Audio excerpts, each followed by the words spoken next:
Today I'm going to talk about the phenomenon of patients falling in love with their therapists. It's very common.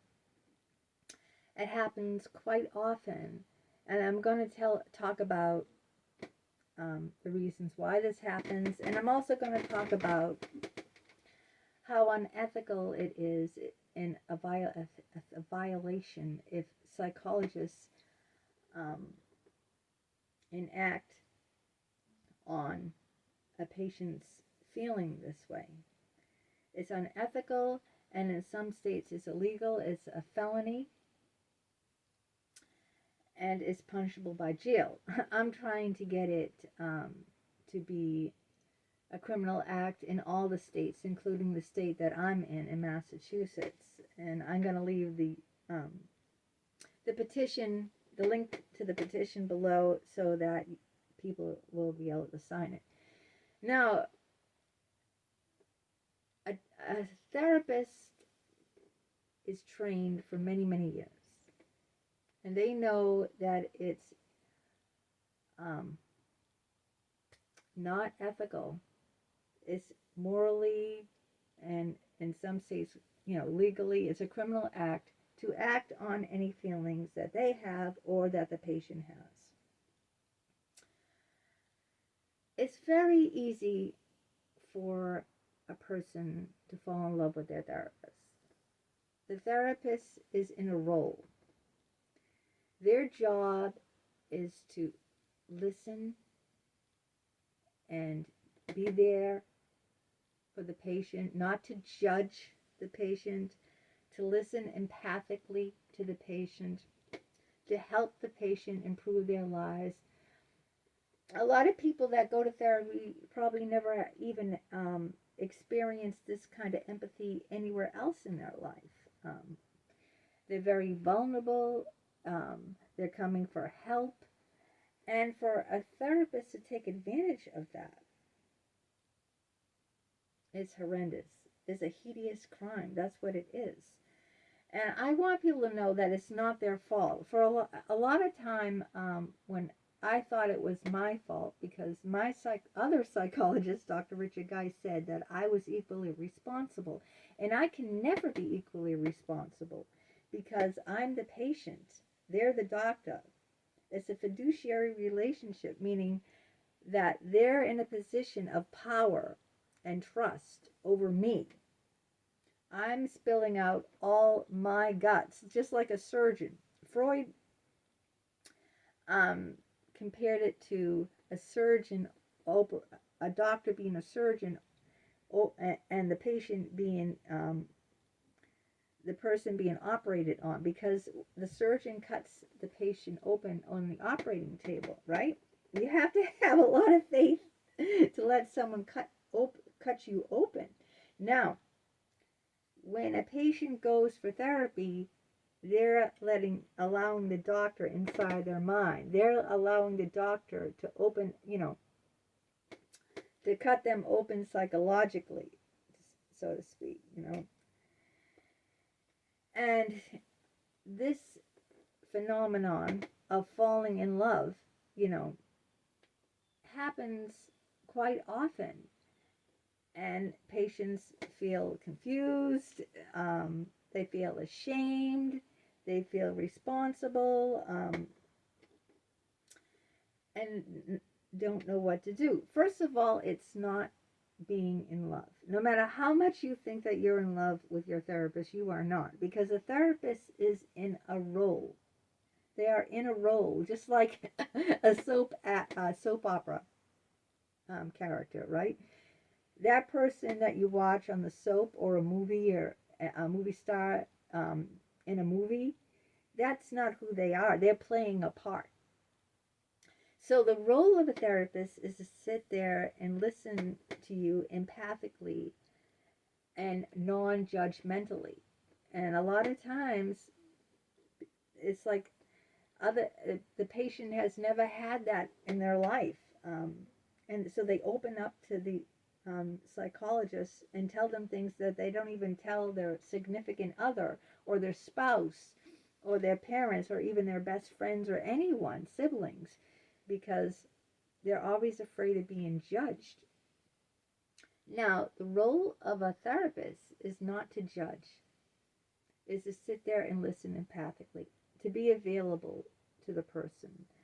Um, the person can always rely on the consistency of the therapist being there. That's why you go the same time, the same day every week, sometimes 2 or 3 times a week, right? Now, in the real world, can you rely on someone like your best friend, or to be there the same day, the same time every week, sometimes several times a week, without any distractions, no phone, no dog, no children, right? Just to sit there in that space and listen to you without any judgment, without any critique, to be there completely. That's very hard to find, and that's very heady stuff, So when someone does that, you feel like, how can you not feel in love with that person, right? Because they're not judging you. They're always there for you, same time, all the time, same day. They're listening empathically to you. There's no distractions like in the real world. There's always distractions in the real world, right? There's the phone, there's a dog, the cat, the children, the doorbell, or,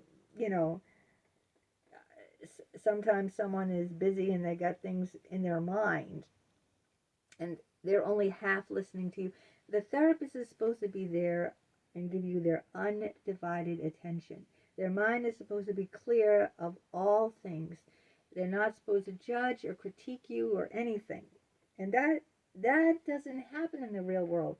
So you're there vulnerable, and this patient, for this therapist, and spilling all your guts out to them, just like being in the OR and having the doctor rip you open, and you're going to feel a deep intimacy. It is a very intimate relationship. A therapist patient relationship is very intimate, extremely intimate. It's more intimate than a lot of people that a lot of boyfriend and girlfriends, because a lot of people hide who they are to their partner. They don't let them always, but in therapy, you make yourself vulnerable. You talk about the past. You open up old wounds. And so the therapist has a lot of knowledge. And with knowledge is responsibility and power. They have a lot of power over you because they know a lot of things about you. And for them to take advantage of you is incomprehensible. It's immoral, it's unethical, and in many states it is illegal. But it's very easy as the patient to feel like you are in love, because that therapist is in a role. You do not know that therapist outside of the therapy office.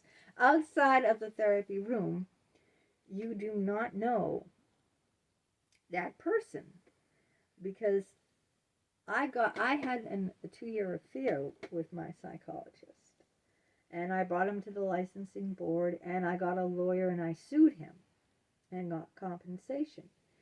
I thought I was in love with him too, like a lot of people do, and he took advantage of it's called transference. When you feel in love with your therapist, that's called transference. You're putting all your feelings from past relationships onto the therapist.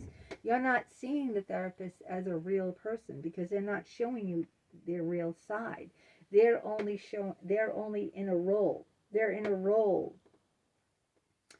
But when I got to know my psychologist on the outside, when I had an affair with him, he was nothing like his role as a therapist that I thought I was in love with. When I fell in love with him in the therapy room, this is why it's very important for me to educate you, the general public, on this, because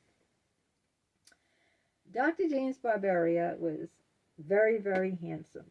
Yeah, he had big ripping muscles. He had a six pack. Very, you couldn't pinch an ounce on him.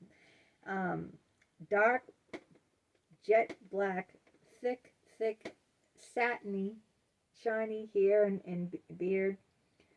Dazzling brown, big brown eyes. He was handsome. Okay, I wasn't the only one who thought so. Also, he was very educated, um, very astute. Of course, he was a doctor. He had his own practice in his own house, Victorian house. He had his own practice. He drove. Well, I knew this when I found this out when I was his patient too. A convertible sports car. And he seemed to me very, he always cracked jokes. He had a megawatt smile, that lit up the room, and he was very friendly, very charismatic, and he listened to me. He acted like he cared about me. He always returned my phone calls. He always wrote me back when I emailed him. He'd write me promptly back. If I was upset, he'd call me and tell me to come in for another session for free. He'd say, I'm really sorry that you left upset. I want to make it up to you. Come in, and you don't have to. I won't charge your insurance. It'll be free or whatnot. And I never had anyone like that, respond to me. I mean, if I called my best friend or something, she would never call me back. If I try to talk about my problems with one of my girlfriends, they'd always say, "Oh, I'm busy. I have to go now." They would never listen. And other people, if I talked to them about something, they'd be very judgmental. They'd always give their opinion, and it would be one of great judgment. So, of course, I was in love. I thought this guy was like James Bond, and I wanted to be his girlfriend. And, yeah. So I fell in love with him, and he fell in love with me. That's countertransference.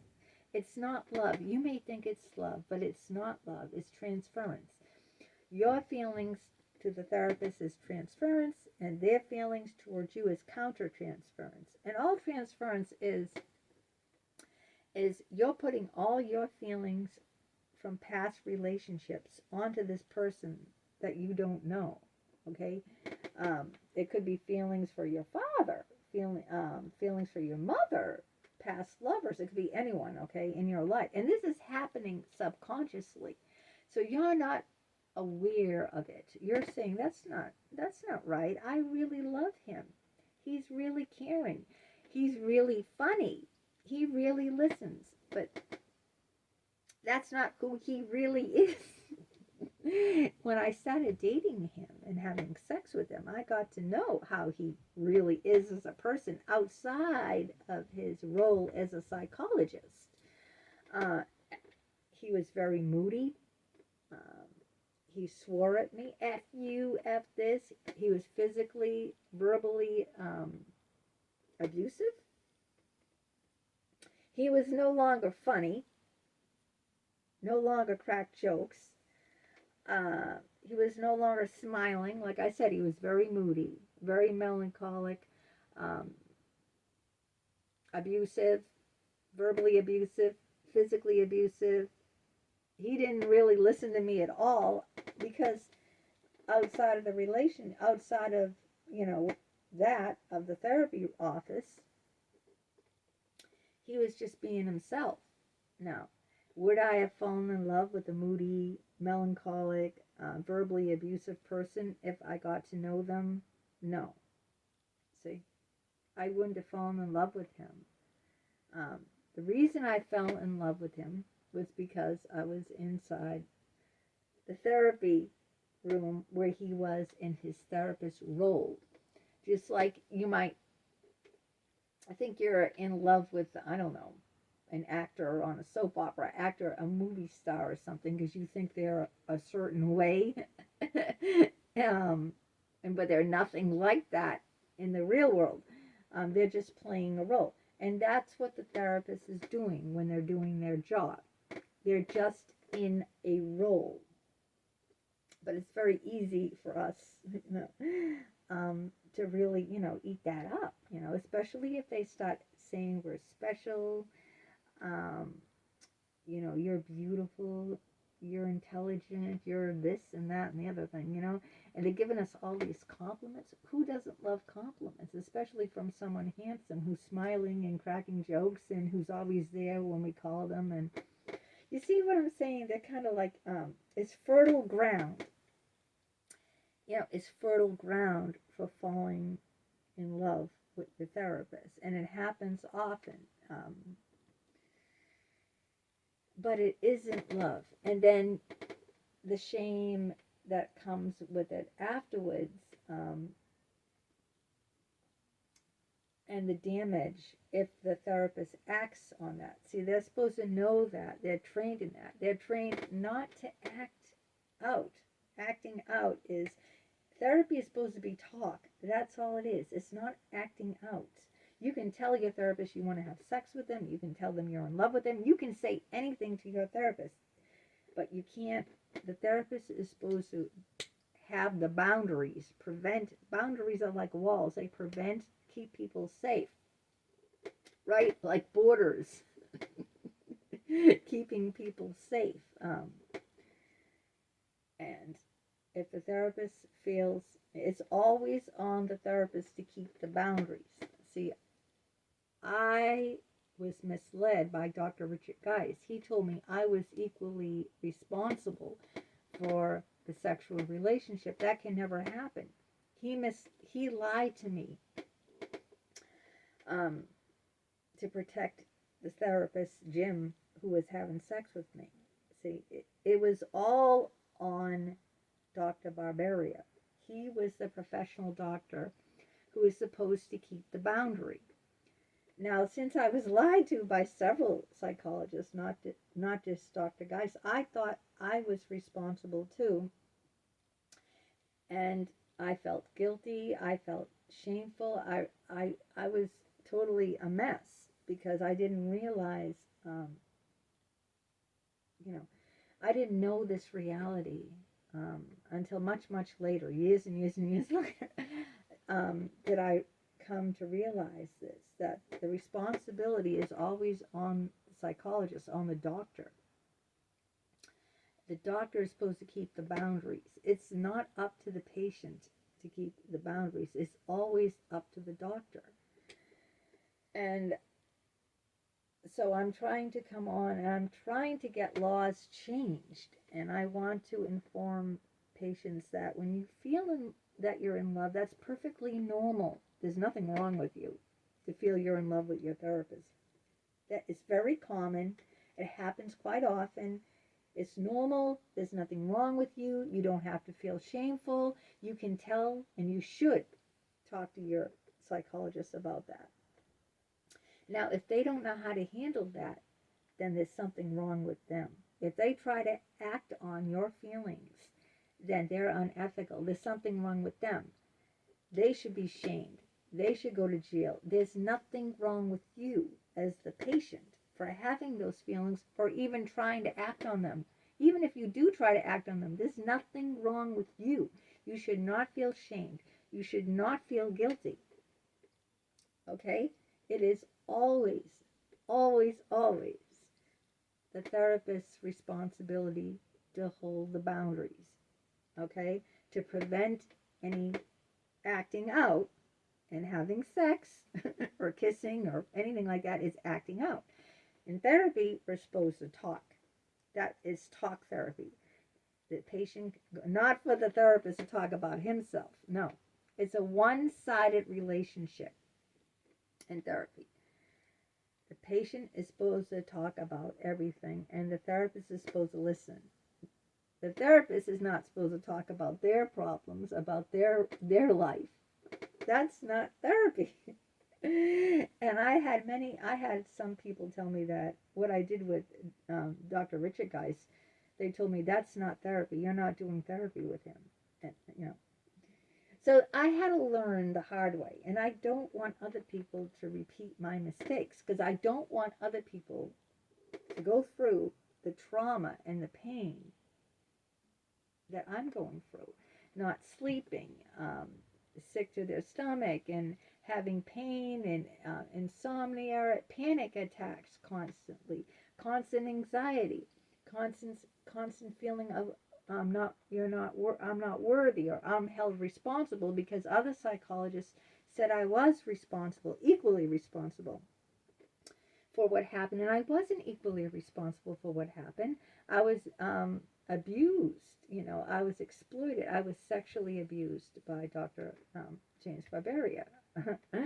So, and these other therapists never acknowledged that. They always said I was equally responsible. So I felt shamed. I felt guilt. I had all these feelings, and so it it took me a long time to, first of all, even acknowledge it, realize this, and then say, hey, you know what?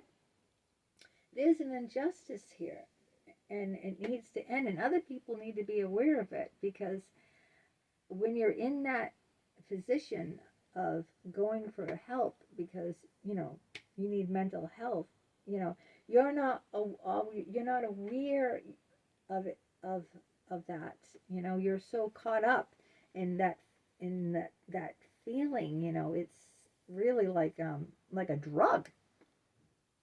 It's just like a drug, like that high of someone listening and not judging you, and, you know, holding the space for you, and, you know, so I hope you sign the petition, um, and I hope that I'm bringing awareness of this subject, that it needs to get out there, and people need to be aware of this, because it's not talked about often enough. And a lot of times people don't report these unethical, you know, these criminals. It's statutory rape. It's statutory rape because the patient cannot give consent. See, I thought I was an adult, obviously. He was an adult, and I thought, and other professionals were telling me I was equally responsible because we're two adults. But no, I learned out much later that I can never be responsible because I could never give consent because of the power difference between us. You know, I could never give consent. So, you know, it took a lot. It took a lot, and I'm trying to educate people on that. I'm trying to get people to see and hold these doctors accountable, that they're criminals. But also, on the other hand, I'm trying to get people to see that they're not responsible, that there's nothing wrong with them for trying to act out. It was up to the doctor to set the boundary. They're trained. And I'm just trying to make people aware that you might go in there thinking that you're in love and this person is like wonderful, you know, attentive, but they're in a role. When they put their therapy hat on, they're in that role to, you know, they're holding that space, and they're supposed to be attentive, and, you know, just focus on you and not judge you and just listen to you. So it's very easy, you know, to think that that's how they are, but it isn't how they are at all. They're in a role. They're in that role for their job. Okay? Just like an actor is in a role for their job, playing whatever part. It doesn't mean that that person, you know, is that way, right? You know, sometimes actors can be typecast and they can't get other roles because people only see them in one. If they've been in a role long enough, people only see them in that role, and they can't get other jobs because people associate them in whatever role that they're in. Like John Boy in the Waltons. I don't know. I'm so old. Like he's, you know, they see him like, you know, wholesome and country boy, and so they, you know, it would be hard for someone like that to get in a role as like a, you know, a mass murderer or something, in another movie or something, because they're typecast as a wholesome country, um, down to earth. You know what I mean? If you've been cast in that role, so but that's not who the person is, and you'll never know who the person is because they're not supposed to bring themselves into the therapy room. They're totally different behind closed doors, and I know because I've been there. I've been in a personal relationship. I've been sexually abused for 2 years, and I got to really know the other side, you know, the Jekyll and